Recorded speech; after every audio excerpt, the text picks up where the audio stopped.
सफ़ेद बर्फ की चोटियों से आसमान छूता हूँ।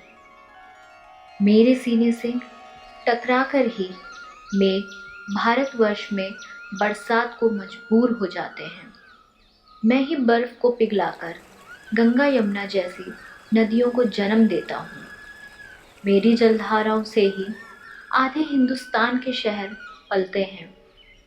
मेरे ही पहाड़ों की चोटियों पर देवों के नाद बसते हैं। मेरे ही चरणों को हरि के द्वार कहते हैं। मैं हिमालय पुत्र हूँ, मैं उत्तराखंड हूँ। मेरे घर जो भी आया मैंने उसे फूलों से महकाया, अपने फलदार वृक्षों से उसका पेट भरवाया और अपनी अमृतमयी धाराओं से उसकी तृषा को मिटाया। लेकिन समझ नहीं पाता मेरे हालात आज उस पिता की तरह हैं, जिसका सम्मान, जिससे मिलने की चाहत आज पूरी दुनिया तो करती है, लेकिन वो अपने ही घर में अपने ही बच्चों के हाथों बेबस और लाचार महसूस कर रहा है। ना जाने कब मैं देवभूमि से होते होते उत्तराखंड बनते बनते खंड खंड हो गया। मुझे आज भी याद है जब मेरे सम्मान के लिए मेरे बच्चों ने मुझे अलग राज्य का दर्जा देने के लिए संघर्ष किया। कितनों ने कुर्बानी दी, कितनों ने घाव भी सहे।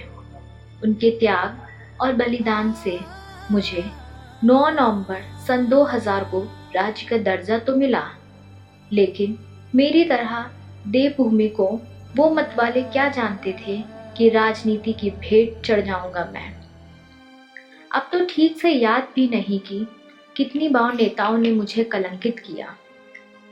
ये राष्ट्रीय राजनीतिक पार्टियों के लोग तो देखते ऐसे हैं कि सिर्फ उन्हें ही प्रदेश की चिंता है, लेकिन अब तो पहाड़ की जनता भी समझ चुकी है इन्हें सिर्फ अपने रुतबे और प्रतिष्ठा की ही फिक्र है। उत्तराखंड के लोग चाहते थे कि गैरसैंण ही राजधानी बने, लेकिन नौकरशाह और मंत्री नहीं चाहते, क्योंकि उन्हें देहरादून के स्कूल, कॉलेजों, गोल्फ के मैदान और मैखानों के आराम से इतना लगाव हो चुका है कि वो गैरसैंण की पहाड़ी क्षेत्र में जाकर मेहनत करने की कल्पना से ही थर्रा उठते हैं।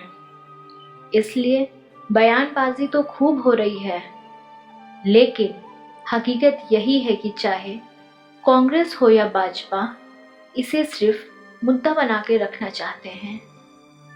जब तक ये मुद्दा रहेगा, उत्तराखंड के लोगों को इमोशनल ब्लैकमेल कर वोट हासिल करना आसान रहेगा। मंदिरों के रास्तों के कॉन्ट्रैक्ट से लेकर मैखानों में कौन सी शराब बिकेगी, ये सब कुछ माफियाओं के हाथों में है और घोटालों के नाम पर भाजपा और कांग्रेस चुनाव आने के एक दूसरे पर कीचड़ उछालने लगते हैं, लेकिन सत्ता हासिल करने के बाद कोई चू तक नहीं करता। अरे अपने रिश्तेदारों के गोदामों को भरने के साथ साथ थोड़ी बहुत मुझ उत्तराखंड भी सोच लो। आखिर मैं ही हूँ तो तुम सबका और तुम्हारी इस राजनीति का जन्मदाता। मेरे कुदरती भंडार का शोषण करने के साथ साथ थोड़ा बहुत मेरी लाज के लिए भी सोच लो, मेरे सम्मान के लिए भी सोच लो। मेरा नहीं तो कम से कम मेरे बच्चों का ही सोच लो। उनकी लबों से शराब तो मत छलकाओ, उनमें प्यार बढ़ाओ, रोजगार बढ़ाओ और हो सके तो पलायन के कहर से उन्हें बचा लो।